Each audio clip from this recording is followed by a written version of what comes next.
Wanita hari ini. Wanita hari ini bijak mengatur, mengurus mata wantanya. Usahawan, ibu, istri, permaisuri. Wanita hari ini di zaman modern masih kekalkan adatnya. Dihormati, disayangi, disanjungi. Wanita hari ini. Assalamualaikum dan salam sejahtera. Apa khabar anda semua penonton wanita hari ini? Tengah buat apa tu? Terima kasih kerana sudi bersama dengan saya Fiza Sabcahan dan juga Uyaina Arsyad hari ini di Kaca TV, di Tonton HD dan juga yang bersama kami di Facebook WHI TV3. Okey, hari ini tak nak like. Hari ini boleh tak bagi love banyak-banyak? Boleh kat situ WHI. Nanti Kak Min kita akan like lah. Wah, macam tu Macam ni suka awak hari ni saya suka energi awak beri. Semoga sampai kepada penonton kita pada hari ini. Tetapi seperti biasalah di awal-awal siaran ni kita akan mengingatkan tentang keadaan yang sedang berlaku di Malaysia. Khususnya sekarang ini keadaan cuaca panas yang sangat-sangat panas. Kalau semalam waktu kita live tu kan saya sempatlah tengok weather kita berapa dia punya degrees dia. Semalam 33 darjah Celsius. Hari ini saya tengok 30 darjah Celsius. Tetapi saya juga ingin ingatkan berkenaan dengan El Nino, fenomena El Nino yang dikabarkan akan melanda negara kita. Okey, bermula daripada Jun dan akan berlarutan sehingga Julai, yang mana akan memberi kesan kepada tahap panas yang melampau dan juga jerebu dan yang akan menjadi lebih teruk lagi. Jadi tolong lebih ramai orang cakna berkenaan dengan keadaan cuaca semasa kita. Ini sebenarnya apabila kita bercakap tentang cuaca ni, faktor-faktor utama yang paling kita perlu titik beratkan adalah tentang kesihatan diri. Bukan sahaja diri kita tapi juga insan-insan di sekeliling kita. Kita memang perlu ingatkan diri, kita selalu ingatkan orang lain, tapi dalam masa yang sama sebenarnya kita ingatkan diri kita juga. Kalau tengok kawan saya, tunjukkan botol air awak. Boleh tunjuk? Kawan saya dia bawa botol air masuk ke dalam studio. Ini sebenarnya juga contoh kepada anda penonton. Kadang-kadang kita fikir kita bawa ke anak-anak kita bekal air untuk ke sekolah. Tapi sebenarnya jangan lupa sebelum kita nak menjaga insan-insan di sekeliling kita, sayangi diri kita dulu. Kita pun kena sihat, kita kena bertenaga supaya kita juga boleh terus berbakti menjaga insan-insan di sekeliling kita. Pastikan pengambilan air itu cukup. Sebab misalnya semalam kita di luar kan, kemudian kita cakap pula banyak. Berdiri pula tu. Panas berpeluh ya. Mandi basah semalam. Kemudian rasa tekak pun mula kering dan sebagainya. Jadi bermakna kita kekurangan air. Jadi kita kena sentiasa minum air. Okey. Tapi ini tidak membataskan aktiviti-aktiviti kita. Kita boleh terus keluar macam biasa. Cuma kita kena tahu apakah langkah-langkah yang harus kita ambil kira. Ini juga kami nak kongsikan kepada anda yang mungkin hujung minggu ni di musim cuti sekolah. Ni kan cuti sekolah anak-anak ni. Tak tahu nak pergi mana. Hujung minggu ni saya nak pergi mana tu Yana? Saya nak pergi ke Shah Alam sebab ada jam heboh. Jadi untuk warga Shah Alam dan juga warga di sekitar Lembah Kelang, jangan lupa untuk datang beramai-ramai ke bus kumpulan wang simpanan pekerja di dataran Stadium Shah Alam. Ini kan selain daripada perkhidmatan KWSP, anda juga boleh dapati pada hujung minggu ini daripada pukul 9 pagi hingga 9 malam tau.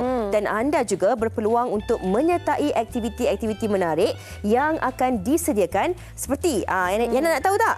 Okey, permainan claw machine di mana anda berpeluang memenangi voucher Aeon bernilai sehingga RM3,000 dan banyak lagi pengisian-pengisian yang sesuai untuk seisi keluarga. Sempena Karnival 3 hari ini, warga KWSP menanti kunjungan anda di booth KWSP di dataran Shah Alam. Tak kata Fiza tadi kalau tak tahu nak buat apa hujung minggu ni, ayuh ke Shah Alam dan sama-sama kita berkarnival, jom heboh di sana. Tapi kan, saya sebenarnya dengar satu cerita ni. Kenapa lain?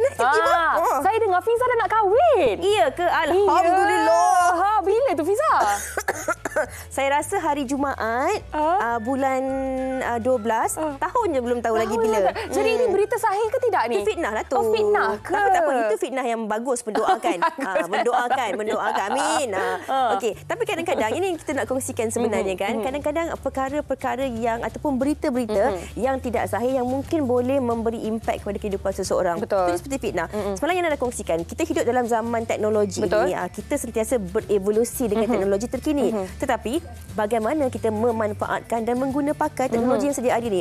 Kadang-kadang kita tak tahu cerita. Contoh, penerbit saya kata, siapa yang hantar Fiza tu? Hari-hari lelaki lain-lain hantar dia. Rupa-rupanya kita naik Grab wah. E-hailing rupanya. Memanglah setiap hari orang yang berbeza. Tapi rentetan daripada perkara yang berlaku sebegini kan, lebih banyak fitnah yang ditaburkan kepada seseorang itu bukan sahaja memberi kesan kepada dirinya, tetapi juga orang di sekelilingnya. Mungkin ada suami dan isteri, mungkin ada keluarganya, anak-anaknya, di pejabat dan sebagainya. Hari ini kita nak mengupas dengan lebih lanjut lagi tentang gara-gara fitnah, apa yang akan berlaku kepada seseorang itu mungkin dari sudut psikologinya, dan sekiranya anda rasa anda difitnah, apa antara langkah yang anda boleh lakukan dari sudut undang-undang. Betul. Kalau dulu fitnah tu orang kata mengumpat je lah, gosip-gosip kat kampung kan. Tapi sekarang satu fitnah dia boleh tersebar ke seluruh dunia. Okey, kita nak kongsikan tentang topik ini bersama dengan anda. Tapi sebelum tu kami juga nak kongsikan kepada anda bingkisan TikTok yang sempat dirangkumkan oleh rakan kami Nurul Ashikin Ahmad Sufian. Kau fitnah orang, kau sampaikan cerita buruk orang, kau tambah cerita dan sebar dekat orang. Apa kau dapat? Kepuasan, keseronokan, kemenangan. Ingat, neraka nanti balasan.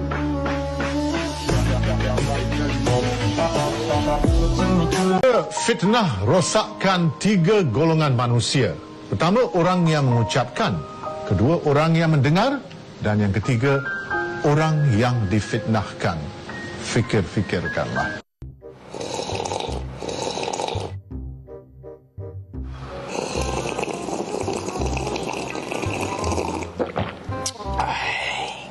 Ramlah, aku ada benda sikit nak cerita ni. Aku tak naklah cerita pasal anak orang ni. Aku dah risau. Ya, faham. Aku bersama tak nak cerita lah pasal orang ni. Tak matang. Setuju, tak matang.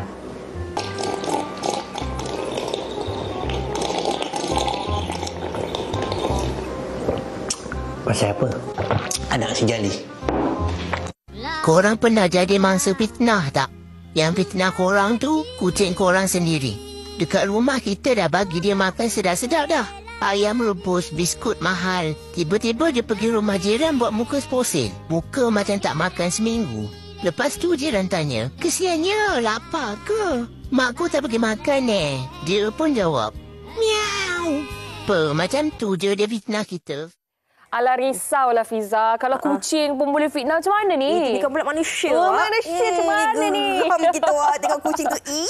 Comel lah. Okey, ini yang kita nak kongsikan juga kepada anda dalam kita bergelak ketawa ini. Bagaimana sebenarnya fitnah ni juga boleh memberi impak yang sangat besar dalam kehidupan seseorang, yang boleh memporak-perandakan kehidupan seseorang, sama ada dari segi kehidupan peribadinya, kerjayanya maupun status sosialnya. Ini nak terus kami kongsikan bersama dengan pakar-pakar yang kami bawakan untuk kita kongsikan dan kupas tentang topik ini sebentar lagi. Dan anda juga kalau ada sebarang perkongsian ataupun nak tanya soalan, mungkin pernah difitnah, tak tahu nak ambil tindakan bagaimana, ayo kongsikan bersama dengan kami di laman Facebook Wanita Hari Ini TV3. Tinggalkan sahaja ruangan komen di bawah. Nanti kalau sempat, kami akan cuba selitkan soalan dan juga pertanyaan anda tu. InsyaAllah. Tapi Fiza kan, biasanya orang cakap kan, kalau fitnah-fitnah ni kan, I see you in court. Ya, you can see in court. Tapi sebelum nak see in court tu, kadang-kadang dia boleh memberi kesan psikologi juga. Tapi ini yang kita bincangkan sebentar lagi sebelum kita nak see you in WHS sebentar lagi. Kita berehat dahulu seketika, kembali selepas ini. See you in WHS later, okey? Okey. Wanita Hari Ini. Wanita Hari Ini. Kak Mas. Apa kata kalau Kak Mas selidik latar belakang perempuan Lilin tu? Apa kata engkau upah orang untuk selidik latar belakang perempuan tu? Upah orang untuk reka cerita latar belakang dia? Habis tu, kau ada plan lain ke? Tak adalah, tapi macam mana kalau cerita yang kita reka tu bocor? Kau ni kan, belum apa-apa lagi kau dah fikir negatif, dah give up. Kan kau memang nak Munir tu kahwin dengan perempuan tu? Mak ayah dia ni orang jahat je. Dah sedap, kan? Buat perkara haram, berzina. Dapat anak luar nikah. Barulah fikir nak menikah. Tu yang diorang lari pergi sepadan tu. On the way diorang pergi sana tu. Kedepush. Apa? aksiden kan. Tu yang meninggal tu. Mak bapak ni mati cepatlah. Tak sempat bertaubat. Tak sempat sih. Tengah drive. Tak fikir nak bertaubat. Itulah orang kata kalau dah perangai manusia ni macam najis, mati pun bau busuk. Kuat bau dia. Faruk! Kau yang buat cerita pada keluarga aku pasal jihad. Tuan Syed, main teruk. Alamak, fitnah tu dosa tau. Tak baik. Kau jangan cabar aku. Aku dah cukup bersabar dengan kau selama. Okey, fine. Memang saya ada bertindak. Benda dah betul. Memang dia tu anak tak asal taraf. Sabar boleh. Sabar. Ha? Fiza, tahan saya, Fiza. Tahan saya. Sabar je. Sabar. Dia, sedap pula abang tu dia fitnah perempuan tu. Suka-suka hati dia. Geram lah. FM minta ais nak sejukkan ni tengah panas ni. Okey, itu sedikit sudutan daripada drama Kerasnya Takdir yang sangat-sangat berkait rapat dengan topik kita hari ini, iaitu gara-gara fitnah. Dan Fiza, bersama dengan kita ada dua orang tetamu yang akan membincangkan dengan lebih lanjut lagi, seorang dari sudut perundangan, seorang lagi dari sudut psikologi. Okey, di sebelah saya kita bersama dengan Dr. Mastura Rosli selaku pakar psikiatri. Apa khabar, Doktor? Sihat. Alhamdulillah. Dapat tenang je, Doktor. Sebab tak ada siapa-siapa fitnah. Relax. Kita juga bersama dengan Puan Nur Zabita Muhammad Nur selaku peguam bela dan juga peguam cara kita hari ini. Selamat datang. Alhamdulillah. Dia tengah fikir tu. Dia tengah fikir. Dan apa kita nak tanya tu? Okey. Kalau kita cakap tentang sedutan drama tu tadi, sebelum kita nak tanya soalan kepada kedua-dua tetamu kita, panelis kita pada hari ini, kalau menurut Dewan Bahasa, Kamus Dewan Bahasa edisi keempat, fitnah Uyainah merujuk kepada sebarang tuduhan yang diada-adakan untuk memburukkan dan bencanakan seseorang atau sesuatu pihak yang membawa kepada porak-poranda. Bermakna fitnah ni intention dia, orang putih kata, intention dia memang untuk memporak-porandakan, untuk menghancurkan dan juga membinasakan seseorang itu ataupun sesuatu pihak. Sampai tahap nak membinasakan. Sebelum kita pergi ke sudut psikologi dia kan, mungkin Puan Zabita boleh kongsikan terlebih dahulu. Kalau kita bercakap tentang fitnah ni kan, ada ataupun tidak sebenarnya peruntukan undang-undang yang membolehkan dan membenarkan seseorang yang rasa dirinya difitnah, mungkin ada bukti-bukti yang telah dikumpul untuk bawa kes ni ke mahkamah, dan itulah yang macam yang nak katakan tadi, I see you in court. Boleh ataupun macam tidak? magistrate lah. Dia macam ni. Kita lihat kat Malaysia ni dia ada beberapa undang-undang yang memperuntukkan berkaitan dengan fitnah. Di kadang-kadang kan kita tengok ada orang cantik awak hari ni kan. Ada kata diperli saya rasa saya tak cantik. Sebab tu fitnah. Jadi saya tak suka tulisan tu. Adakah dia ada. Kadang-kadang bila orang macam contohlah kita upload status, ada gambar kita tunjukkan, dia kata tunjuk kekayaan, kita tak selesa dengan tulisan begitu. Okey. Jadi apakah standard yang nak bawa ke mahkamah sehingga boleh kita menyaman orang ni? Satu, pertama elemen dia adalah tulisan tersebut berbentuk fitnah ataupun menjatuhkan reputasi. Kita ambil contoh. Dalam media sosial ni kadang-kadang kita berkongsi gambar. Memang wajah kita, mungkin ada orang dapatkan gambar tu berbentuk privacy. Contohlah antara kekasih ni bila dah berputus, dia ambil gambar tu dia letak.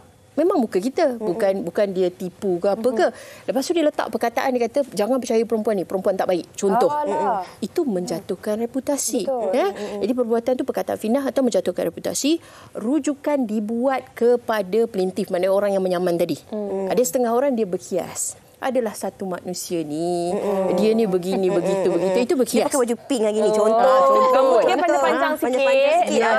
Contoh. Pakistan sikit. Kalau macam tu, dia best sangat. Kalau macam tu. Tetapi dalam keadaan tu, bila pembaca baca, ini dia tengah cakap pasal Fiza ni. Pembaca tahu secara innuendonya. Maknanya secara tafsirannya tengah merujuk kepada orang ni. Maka jelas rujukannya walaupun tidak letak nama. Dan ketiga disampaikan kepada pihak ketiga. Maknanya adalah pembaca atau adalah pendengarnya. Sebab fitnah ni tak semestinya dalam bentuk tulisan, perkataan pun. Jadi kalaulah contohlah saya bergaduh dengan Fiza misalnya, kita bergaduh berdua ni. Saya cakap, saya buat tuduhan-tuduhan. Tapi tak ada orang dengar. Fiza tidak boleh menyaman atas dasar akta fitnah. Sebab tidak memenuhi elemen. Jadi itu adalah elemen-elemen yang ada. Dan saya nak ingatkan juga, sebab ini rancangan wanita hari ini. Betul. Di bawah Seksyen 4 Akta Fitnah 1957, ada memperuntukkan satu seksyen yang inilah. Sekiranya kesucian seseorang tu, seorang wanita tu, dia kata wanita ni wanita tak baik ke apa, dia punya tuntutan tu lebih tinggi nilainya berbanding dan juga tidak perlu dibuktikan ganti rugi khas, maknanya dalam keadaan tu Itu sebagai seorang dia. wanita. Wanita-wanita harus tahu Ya, Yang wanita. sebab itu kita nak ingatkan juga. Sebelum anda tulis komen-komen dekat Facebook, Instagram dan macam-macam, ingat bahawa ada tindakan undang-undang yang boleh diambil di atas perkataan-perkataan yang tidak sewajarnya. Okey, kita bercakap tentang konteks undang-undang ini. Tapi kalau kita bercakap dalam kehidupan seharian kita ini, kadang-kadang kita tak sedar bahawa kita ini memang terdedah kepada perbuatan ataupun kita mudah untuk terkena kepada ini. Kadang-kadang kita tak sedar kita bergurau. Betul. Yang orang lain dengar boleh menimbulkan fitnah walaupun itu sekadar gurauan. Kita berbalik pada rujukan tadi. Maksud fitnah itu adalah keadaan yang akan memporak-perandakan, membinasakan dan juga menghancurkan sesuatu pihak itu. Bagaimana memporak-perandakan, menghancurkan ini akan memberi kesan yang sangat besar kepada psikologi seseorang. Okey, kalau dari segi psikologi pula, kita tak perlu nak meet kriteria Zabita tadi. Because each individual akan ada apa yang kita panggil psyche, diri psikologi mereka masing-masing. So maybe satu komen tu tak berapa tajam pun, tak pedih hati individu A, tapi individu B yang kalau kita tengok cara dia membesar, culture dia masa dia kecil dulu, experience dia dengan ibu bapa, how they were brought up, semua tu individual things that happens in their family life kan, kehidupan dia orang, benda tu memberi impact walaupun untuk orang lain tak ada impact. So the most important thing is tak kisah berapa besar isu tu, berapa pedas kata-kata orang tu, is to realise you yourself. Kalau ada orang buat kata-kata negatif macam tu, nilai diri sendiri. Apa yang you tengah rasa sekarang ni? And then kalau ada emosi yang negatif, we must address that. Kena buat sesuatu. Alright. And then after that, I would like to talk about apa yang kita perlu buat tu, apa yang kita nak buat tu. Okay? Yes, very interesting. Just now you ada mention dulu-dulu katakan sebelum informasi teknologi semua tu, fitnah-fitnah ni is more on melompat dekat tingkap, dekat kedai kopi, sambil basuh baju dekat tepi sungai. But now sebab ada social media, sebar dia punya jauh sama I, orang yang I tak kenal, tak pernah dengar nama pun cakap pasal I. Satu dunia. Yes. And then this whole idea of parasocial relationship. Just because you kenal orang tu dekat dalam Facebook, you rasa macam you betul-betul kenal orang tu, nak mencerita tentang orang tu, habis semua dia kumpul. Lepas tu siap share lagi. Yes. And then tag kawan. Aku pernah jumpa dia, padahal jumpa dekat selisih je. Open house. Selisih. Jumpa dekat Wan Utama Mall, selisih. Habis. You know? So that whole idea of FOMO, fear of missing out. Kalau orang semua cakap pasal tu on media, I pun nak cakap sebab I rasa I pun ada input. Macam tu. And the way that social media works is the whole idea of enrichment equals to engagement. Lagi banyak orang rasa geram nak bercakap, itu bagus untuk social media sebab ada clickbaits, ada more likes, more views, and that media akan nampak social media akan nampak sebagai revenue, income. So kita punya situasi dekat dalam society kita ni, rakyat ni memang dah macam ni. So kita kena identify bila kita jadi mangsa ada emosi negatif, apa yang kita kena buat. Macam saya cakap tadi, enrichment. Enrichment ni apa? Geram, marah. So I nak bagi sikit tips untuk perasan bila kita rasa marah, apa kita nak buat. Itu kejap lagi. Betul. Yes. Itu kejap Hold lagi. your horses. Sabar. Okey, tadi kan Puan Zabita dah cerita tentang peruntukan-peruntukan yang ada kan. Tetapi dari segi peruntukan yang ada itu perlu ada backup dari segi bukti. Dari segi bukti itu macam mana untuk kita sekiranya kita rasa diri kita ni difitnah, apa yang boleh kita bawa ke dalam mahkamah untuk menyampaikan kepada orang yang memfitnah kita tu? Apa bukti-bukti ni? Susah ataupun tidak untuk dari segi beban pembuktian ni? Dari segi beban pembuktian ni, dia tak susah. Especially kalau bertulis. Sebab tu kita kena berhati-hati. Sebab bertulis ni memang dah ada bukti. Kalau di delete pun ada orang sempat screenshot. Ada ada bahaya orang tu. share dah gambar screenshot tadi tu. Walaupun dia pergi edit atau pindalah perkataan tu. Jadi pertama sekali, mangsa ni kena buat apa? Apabila tulisan tu telah dimuat naik, terus screenshot. Screenshot sekali dengan profil. Jangan ambil yang perkataan tu saja sebab nak menunjukkan tadi siapa penulisnya. Macam kita screenshot dulu nak baca komen penonton dengan nama. Dengan nama. Ya, kena screenshot nama, menunjukkan itu profil dia. Kemudian perkataan dia apa yang ditulis. Reaksi dekat bawah tu penting sebab nak menunjukkan ada pembaca. Berapa ramai like. Wow. Berapa banyak share. Banyak share. Maknanya kalaulah katakanlah 1000 reaksi, maknanya dah lagi ramai pembacanya berbanding 3. Tulis panjang-panjang 3 je yang baca. Tapi kalau 3 pun masih disampaikan lagi, kepada pihak ketiga. Cuma yang menentukan nanti adalah berapa ganti ruginya. Berapa nilainya. Jadi seterusnya dah tangkap gambar komen pula. Komen berbentuk hatred. Si kirim shot semua ni. Screen kat bawah. Kalaulah katalah orang ni menulis tapi kat bawah tu sama-sama sambut. Betul lah dia ni penipu. Maknanya tulisan tersebut telah berjaya menarik orang untuk benci dia atau boikot. Memfitnah orang ini tadi. Itu tentang pembuktian dia. Tetapi kadang-kadang dalam keadaan ataupun situasi tertentu, kita bukan semuanya terdiri dalam kalangan yang cakna tentang undang-undang ini dan kita merasakan bahawa takkanlah perkara macam ni pun perlu dibawa ke mahkamah. Bagaimana Puan melihat sendiri dalam keadaan ataupun situasi macam mana yang sebenarnya harus kita ni pergi mendapatkan bantuan? Kadang-kadang kita ni cakap je tapi kita tak pun mendapatkan bantuan yang sepatutnya kita lakukan. Aku ni difitnah tapi bagaimana dengan nasib aku? Kita hanya cerita kat kawan je. Kawan tak boleh buat apa-apa pun, bagi kata-kata saja. Bila langkah terbaik yang harus kita lakukan sebenarnya? Bila mana kita merasakan perkara tersebut memberikan impak kepada kita lah. Maknanya dari segi reputasi diburukkan, kawan-kawan dah tak nak apa orang kata berkawan dengan kita. Ada yang fitnah terhadap syarikat.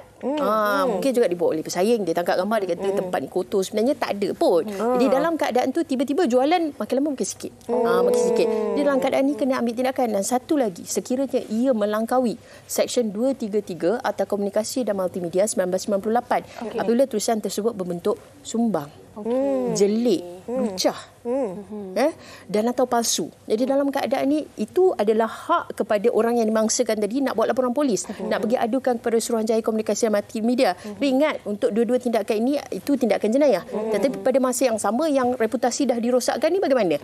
Jadi boleh saman juga itu secara sivil.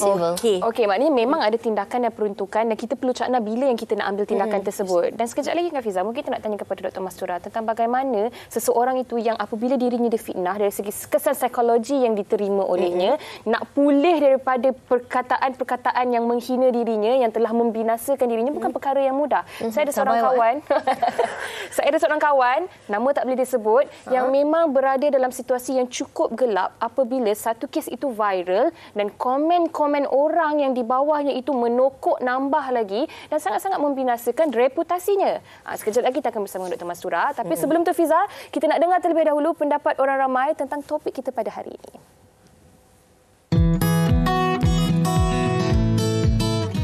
Kalau kena fitnah, saya tak pernah ada pengalaman yang lagi lah. Tapi bagi pendapat saya tentang fitnah ni, dia boleh menyebabkan maruah diri kita tercalar. Not only maruah kita, image kita di sisi masyarakat. So, sindiran dan cemuhan tu memang tiada penghujungnya lah. So, pendapat saya memang saya akan membela diri saya secepat mungkin. Sebab kalau kita lambat untuk bertindak tu, fitnah tu akan jadi. Macam seperti yang kita tengok sekarang ni, kalau kita tidak bela diri kita cepat, orang akan sebarkan tu, tak ada ending dia. Saya tak pernah ada pengalaman kena fitnah di social media, terutama sekali. Saya rasa kesan yang akan memberi kepada seseorang tu adalah seseorang tu akan berasa tertekan dan juga benda ni boleh jadi impact lagi besar sebab social media kita tahu kan dia pengaruh dia meluas. Jadi benda ni boleh kerana kesan viral boleh menyebabkan orang tu lagi tertekan lah. Ya, saya akan hadapi orang tu, saya akan jumpa dan tanya apa masalah orang tu. Kalau orang tu saya kenal, kalau dia fitnah saya, dan saya akan terus jumpalah direct tanya apa problem dia dengan saya.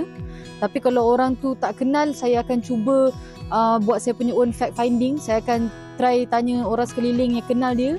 Kalau saya tak pernah lagi difitnah secara teruk lah. Tapi kalau kesan, saya rasa dia akan bagi kesan yang sangat buruk terhadap kita punya fizikal dan juga mental kita lah. Kalau saya akan menghadapi dulu orang tu. Saya nak tahu kenapa dia fitnah saya macam tu. Mungkin dia adalah seorang yang berdendam. Mungkin saya pernah buat salah dengan dia, jadi dia fitnah saya. Jadi kalau bagi saya akan berjumpa dulu dengan orang tu dan tanya kenapa, apa masalah dia dengan saya. Itu dia antara komen-komen yang diberikan oleh rakan-rakan penonton kita. Bagaimana fitnah ini sebenarnya boleh memberi kesan dan kesan dan juga dari sudut mental terutamanya kepada mereka yang difitnah ni. Dan saya nak baca salah satu komen rakan kita di Facebook sebelum kita kepada Dr. Mastura. Okey, dari Alia Maisara yang berkata, Assalamualaikum wanita hari ini. Waalaikumsalam warahmatullahi wabarakatuh. Best topik hari ini. Gara-gara fitnah zaman sekarang, fitnah dunia banyak. Kita harus berhati-hati. Kadang-kadang fitnah datang dari saudara terdekat, amat menyakitkan. Gara-gara fitnah, sesebuah hubungan boleh terputus. Gara-gara fitnah juga tak mustahil akan mengakibatkan seseorang itu depres hingga bertindak di luar jangkaan. Hati-hati dengan lidah. Lidah lebih tajam dari pedang. Ini sangat-sangat betul apa yang Alia Maisara kongsikan tadi. Dan berbalik kepada Dr. Mastura. Tadi saya ada bertanya tentang bagaimana seseorang yang difitnah itu merasakan hidupnya sangat-sangat gelap, terutamanya dalam keadaan teknologi yang sangat-sangat mudah di hujung jari. Sesiapa sahaja boleh berkongsi apa sahaja. Macam mana sebenarnya, doktor, kita nak memberi kefahaman kepada orang ramai yang apa sahaja yang kita tulis, apa sahaja yang kita ungkapkan itu sebenarnya ada liability kepada kita juga. Kita kena faham yang apa kita katakan kepada seseorang itu akan memberi kesan kepada emosinya, psikologinya dan kedepannya nak berdepan dengan orang ramai. Macam mana, doktor? So dari segi orang yang menulis tu pula, saya rasa kita kena topik satu hari kita bincang. Yang sebab pemfitnah. Yes, bab pemfitnah. Kenapa dia cakap macam tu? Sebab ada banyak-banyak jenis perangai manusia dalam dunia ni. Dan kita juga kena tengok sama ada dia ada primary gain. Are they getting something out of this? You know? Tak semestinya semua orang yang cakap benda-benda libel, fitnah, benda semua ni just dari segi hati dia geram, marah ataupun nak want to watch the world burn. Not necessary. So kita ada benda-benda yang mereka lalui juga yang maybe we should try to understand. It's not fair to just vilify everybody. Orang yang tulis benda-benda ni niat dia mesti jahat, tak semestinya juga. But today kita nak fokus kepada orang yang difitnah. So bila orang tu difitnah, a lot of negative emotions, emosi, perasaan yang negatif yang akan timbul. Most of the time, benda pertama yang akan timbul tu rasa marah. Dan bila rasa marah, ada rasa anxious juga, risau. What if I go online now, benda-benda baru pula orang tulis. What if my family members pula dapat tahu, tanya-tanya benda. And then, if this carries on, lama-lama kelamaan, jadi kemurungan, depression. So, benda-benda ni, benda emosi yang negatif yang kita perlu identify. Identify, kenal pasti, dan do something about it. So macam saya cakap tadi, social media enrichment equals to engagement. Dia vicious cycle. The way media is set up, they want you to be upset so that people write about it, so that orang baca, so that you get stuck in that. That is the algorithm. Yes, that is the algorithm. Itu tujuan dia sebenarnya. That is the vicious cycle. Kitaran toxic. Ya, so kita kena try break that cycle, kitaran tu. So kalau saya guna perkataan enrichment tadi sama dengan marah, so kita boleh guna tip-tip daripada anger management. Sebelum you cakap apa-apa, berhenti, stop, think, what should I say?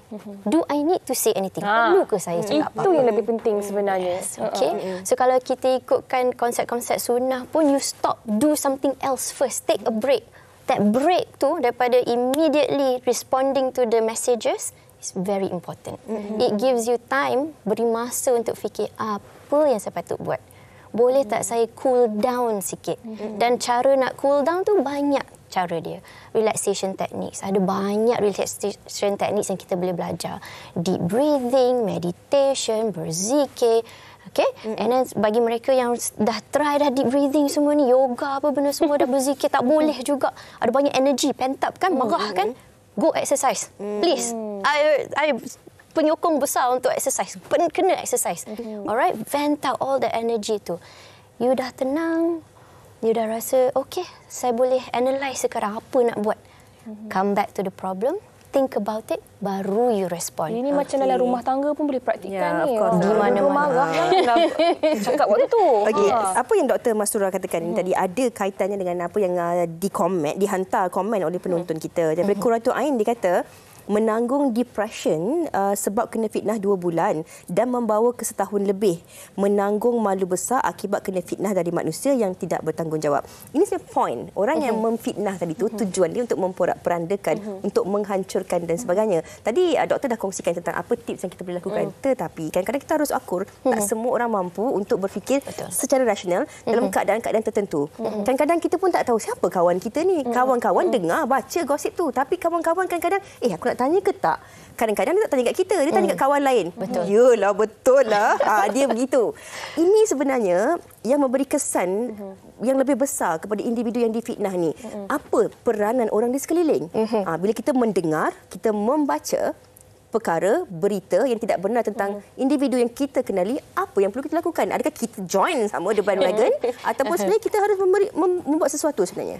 Okey. So untuk jadi sokongan, social support bagi mereka yang difitnah tu, satu konsep je yang paling penting, empathy. Empathy ni berbeza daripada simpati. Simpati tu more of distant, dari jauh, kesiannya, and then you move on. Empathy ni konsep dia lain. Konsep dia kita perlu letak diri kita di situasi orang tu. Put yourself in that person's shoes. Okay? And then the concept of non-judgmental. Kita tak bagi judgement langsung. Kita tak nilai diorang langsung. Dengar aja apa yang diorang cerita. Okay?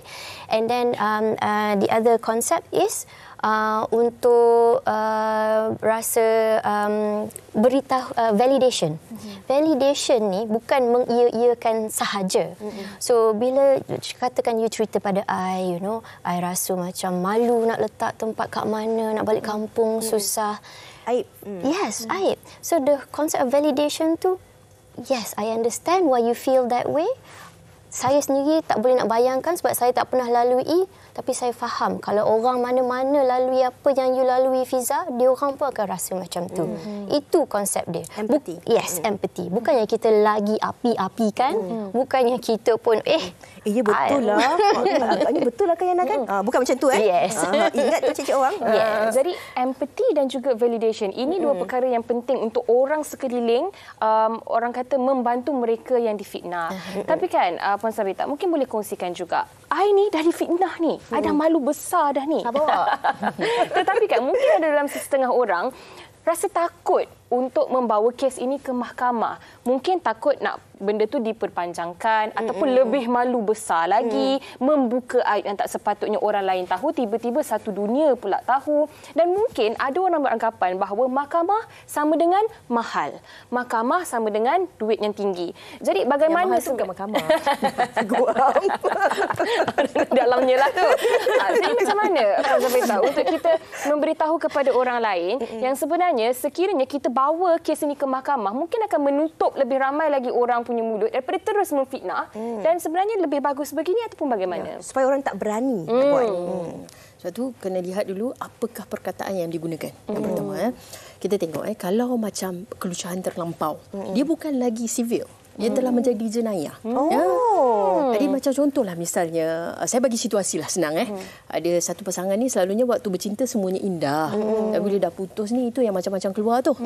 Segala gambar peribadi semua dimuat naik. Lepas tu ada tulisan, kadang-kadang buka sampai fake account. Fake account tu kita nak tujukan pula siapa penulis dia. Betul ke dia tidak. Tapi rahsia yang dituliskan hanya dia sahaja yang tahu.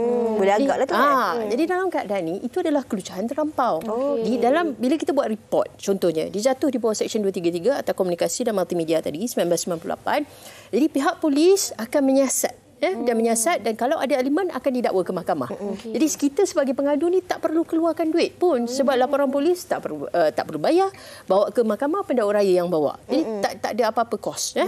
Dalam keadaan tu kalaulah yang melibatkan reputasi perniagaan misalnya, dah tentu kita nak bersihkan nama. Betul. Jadi perniagaan ni memang dah ada bajet lah. Harga pun boleh dibincang. Harga boleh dibincang. Betul.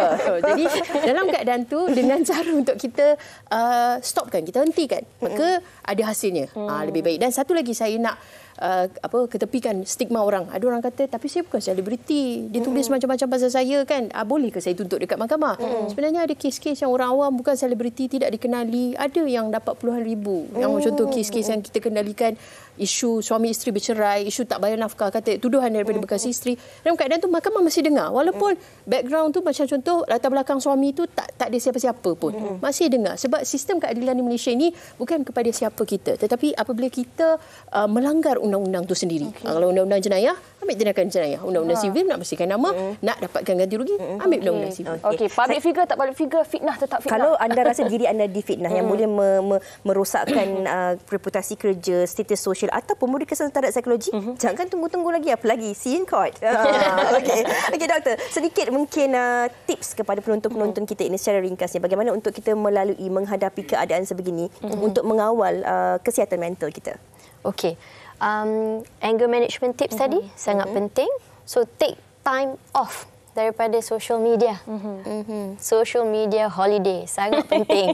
Sukanya dengar. Detox. And then, yes, detox it. Dan sesetengah orang, dia orang perasan benda-benda ni sampai dah viral sangat, sampai dah mengacau sangat, nak tidur pun tak boleh. Alright. So ada benda-benda yang kita boleh buat untuk pastikan sleep hygiene kita, kita dapat tidur yang lebih lena. Okay. Most people, dia orang cakap, I tak boleh nak tidur sebab I tengah stress, tengah depressed. Therefore, jadi tak boleh tidur. But it's actually bidirectional. Arus jalan dia two ways, dua hala. You tak tidur yang bagus, your mood pun akan affected. Mood you tak bagus, you pun tidur tak bagus. So, kita try pecahkan kitaran tu. Alright. So I've also shared some sleep hygiene tips. Kalau korang nak tengok nanti, you can put it up. Okay. Alright. And then yang last sekali, satu tip yang paling mudah, kebanyakan kita tak guna. Matikan notifikasi tu. Mute notification. Saya buat tu. Yes. That's a very important WhatsApp pun saya mute juga. Social media holiday, detox. Okey. Sebenarnya banyak lagi nak kita kongsikan. Tapi seperti biasa, masa kita begitu mencuba. InsyaAllah pada minggu hadapan kita akan ada satu lagi topik tentang kerana inginkan perhatian. Itu mungkin ada kaitannya dengan penfitnah ini juga. Ataupun orang yang suka mereka-reka cerita dan membuat cerita ini. Itu minggu depan, insyaAllah. Kita ucapkan terima kasih kepada kedua-dua tetamu kita hari ini, Puan Nur Zabita Muhammad Nur dan juga Dr. Masrah Rosli, dan kita harapkan sedikit sebanyak daripada perbincangan ini dalam kita bergelak ketawa ini ada manfaatnya yang dapat anda guna pakai dalam meneruskan kehidupan seharian anda, apatah lagi jika anda pernah berada di dalam situasi sebegini. Betul, dan orang kata sekarang ni bukan sekadar jaga lisan tetapi jaga juga penulisan kita. Ya, betul. Okey, baik, kita nak berehat seketika, kita akan kembali selepas ini di Wanita Hari Ini. Terima kasih. Thank you. Wanita hari ini. Wanita hari ini. Hai, kembali bersama kami di Wanita Hari Ini, dan di sebelah Yana adalah seseorang yang dah lama sebenarnya Yana tak jumpa, iaitu kita bersama dengan Ustazah Da'i Hidayu, iaitu ikon Masjid Al-Mutakin Antaragapi. Apa khabar Ustazah? Alhamdulillah sihat Yana. Alhamdulillah. Ustazah dengarkan tadi perbincangan kita betul. Kan berkenaan dengan gara-gara fitnah. Mungkinlah sedikit Ustazah boleh beri sedikit pandangan dari sudut agama, yang mana fitnah ni sebenarnya semakin membara dan semakin menurut dalam kalangan masyarakat kita. Apa antara kesannya Ustazah? Baik, terima kasih Yana. Assalamualaikum warahmatullahi wabarakatuh kepada para penonton. Sebelum saya nak jawab soalan Yana, saya nak tanya Yana, kalau Yana sendiri jadi mangsa fitnah, apa yang paling terkesan?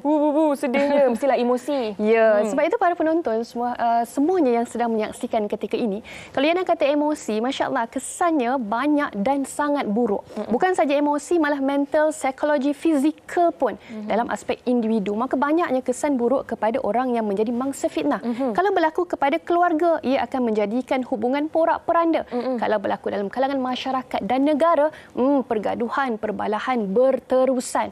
Sebab itulah baginda Nabi Muhammad SAW memberikan ancaman dan amaran kepada si tukang fitnah dengan menyebutkan la yadkhulul jannah namamun, tak masuk syurga orang yang suka menyebar fitnah.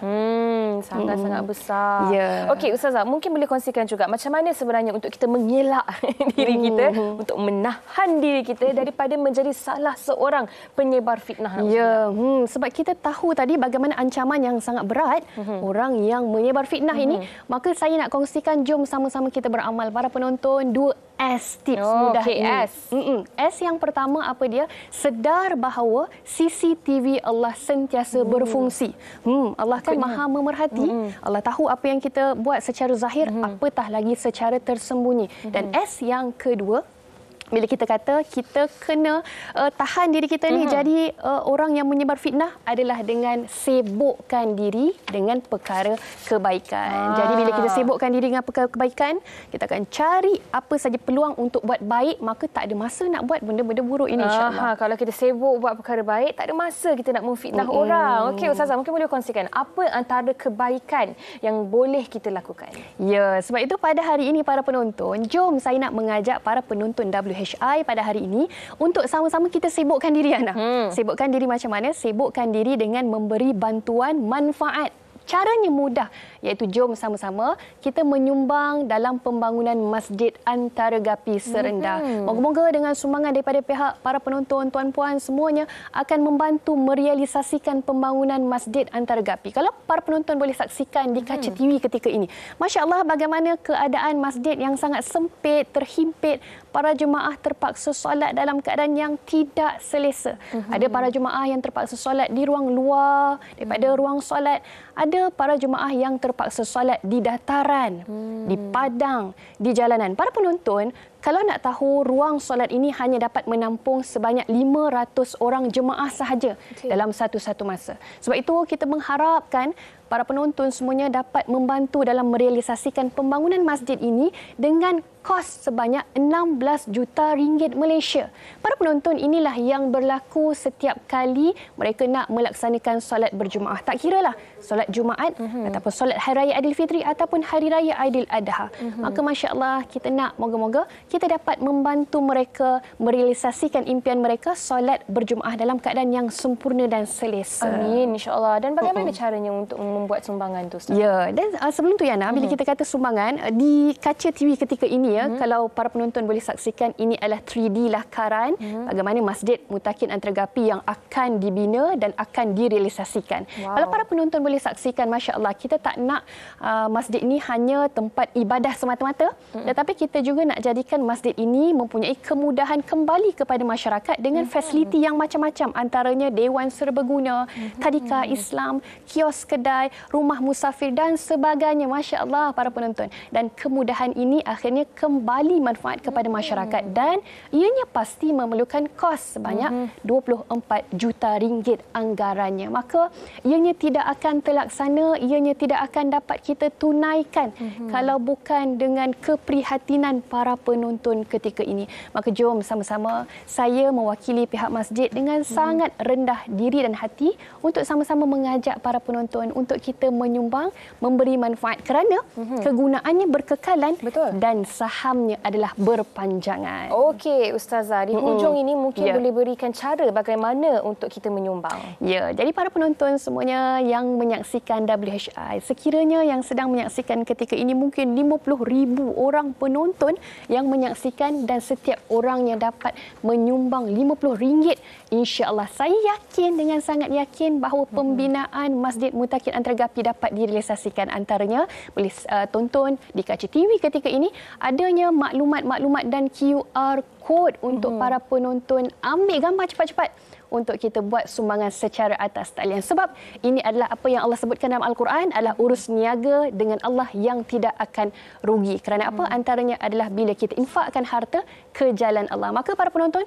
boleh tengok di kaca TV ketika itu ya, bagaimana adanya detail maklumat untuk kita memberikan sumbangan kepada pembinaan Masjid Mutakin Antaragapi. InsyaAllah moga-moga 16 juta yang kita targetkan untuk kita dapat membangun masjid untuk kemudahan orang ramai akhirnya dapat terlaksana. Amin, insya-Allah. Dan terakhir Ustazah, mungkin ada sebarang website ke ataupun social media ke kalau ada penonton yang nakkan maklumat lebih mendalam. Betul. Kalau tadi katalah mungkin yang nakkan ada yang kata tak sempatlah ni. Contoh, boleh ambil gambar segera maklumat antaranya nombor akaun, hotline, telefon dan sebagainya, ataupun boleh juga ke infakmutakin.com laman sesawang ini untuk dapatkan maklumat yang lebih jelas insya-Allah. Dan kerana apa para penonton, bila kita kata kita beri sumbangan ini untuk manfaat, kegunaan, kebaikan masyarakat, tapi sebenarnya sedarlah bahawa manfaat ini akan kembali balik kepada diri kita. Kerana apa? Kerana ini adalah saham akhirat untuk kita yang berkekalan, insya-Allah. Jom sama-sama kita menyumbang. Okey Ustazah, terima kasih banyak-banyak atas perkongsian tadi dan semoga Masjid Al-Mutakin Antara Gapi akan mendapat misi 16 juta yang diinginkan itu. Okey, baik, terima kasih sekali lagi kepada Ustazah Dai Hidayu, ikon Masjid Al-Mutakin Antara Gapi. Kirim salam kepada orang-orang masjid. Okey, insya-Allah. Kepada anda, jangan ke mana-mana, kita nak berhenti berehat seketika, kembali selepas ini di Wanita Hari Ini. Wanita Hari Ini. Wanita Hari Ini. Terima kasih kepada anda yang setia bersama dengan kami di Wanita Hari Ini. Okey, banyak sebenarnya yang kita dah kongsikan berkenaan dengan topik iaitu gara-gara fitnah. Risau kan zaman sekarang ni kan Fiza? Betul. Yang mana semua benda di hujung jari, tetapi ingin kita ingatkan kalau tak pasti jangan kongsi dan janganlah komen yang jahat-jahat dekat ruangan orang lain. Ya, betul tu. Ini kita ingatkan diri kita juga kan. Sebenarnya selain daripada kita tak nak menjadi mangsa fitnah ini, kita juga jangan membuka ruang dan juga peluang untuk menjadi orang yang membawa cerita. Betul. Itu yang paling penting sekali untuk kita menjaga mata, lisan, penlisan dan telinga kita ini untuk mengelakkan daripada berlakunya fitnah ini. Okey, esok Yana kita akan kembali bersama di Wanita Hari Ini. Esok bersempena dengan ulang tahun ke-39 TV3. Dan kalau cakap tentang TV3 ni, pastinya setiap daripada kami ni mempunyai kenangan-kenangan terindah lah. Dulu kecil-kecil tak sangka dapat bekerja di TV3 ni tau. Sebab kita tengok TV selalunya, dan apatah lagi kami ini dilahirkan daripada program reality. Orang kata memang anak TV3 ni lah. Dan alhamdulillah hari ini kita dapat bersama bekerja di sini, sentiasa bersama dengan penonton. Dapat orang kata ada banyak transisi kehidupan yang dilakukan bermula daripada TV3 ni. Itu yang dapat saya kongsikan. Dan pengalaman-pengalaman yang kalau di tempat lain mungkin tidak akan dapat. Kenalan yang kita ada, keluarga yang kita ada di sini, itu bagi saya sangat-sangat bermakna. Fiza berapa tahun dengan TV3? 15 tahun. Masya Allah. Alhamdulillah. Saya 7 tahun. Sekejap je kan? Sekejap je rasa. Sebenarnya bagi saya TV3 ini merupakan universiti kehidupan saya. Yang mana banyak betul saya belajar. Peluang bergelar wartawan di sini memberi ruang dan juga peluang untuk kita berjumpa dengan pelbagai golongan yang kita takkan dapat peluang di mana-mana. Dan terima kasih juga kepada TV3 sebab TV3 juga kita dapat bertemu dengan penonton. Betul lah. Terima kasih juga. Dan esok kami nak kongsikan tentang jasa bakti juru kamera, juru teknik, audio man, lighting man, abang-abang PA, studio director, CCU, wartawan, penerbit dan sebagainya, yang sebenarnya setiap daripada mereka yang berada di TV3 ini mempunyai peranan penting untuk menghasilkan sesebuah program yang ditonton oleh anda. Betul. Esok kami nak kongsikan tentang ulang tahun TV3 ini, yang tahun ini mana kami bawakan konsep anime untuk anda. Esok sambutan ulang tahun TV3 yang ke-39 tahun. Jangan lupa esok, okey, temu janji kita. Untuk hari ini saya dan Fiza undurkan diri terlebih dahulu. Jaga diri semua, stay safe. Assalamualaikum. Jumpa minggu depan lah. Dia usahawati aliran masa kini, dia penyambung warisan Sri Kandidia. Lemah lembut baik budi pekerti, tapi cekal hati dia tambah berani pendidik.